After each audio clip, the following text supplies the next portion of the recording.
என்னடா இது மண்டை அது பின்னால ஒரு கொண்ட நல்லா இருக்குதான்னு நீ கேளுடா உன் ஃப்ரெண்ட. நீங்க கொலா பேண்ட் கேஸு நாங்க அப்படி இல்ல பாசு. நீ யாரோ கேளு நாங்க ட்ரெண்டிங்கில மாசு. நீ டிக்டாக் லூசு உனக்கு வெண்டக்கா பேசு அப்பா பாக்கெட்டில துண்டத்தான் திருற கேசு.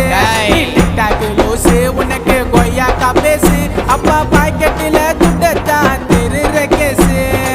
மஜாவா வந்துன்னு வரோம் 90 கிட்ஸ் நாங்க ஸ்டைல்ல போட்டுக்கலாம் வாங்க வாங்க வாங்க வாங்க ஜோப்பி ஜோப்பி தாங்க.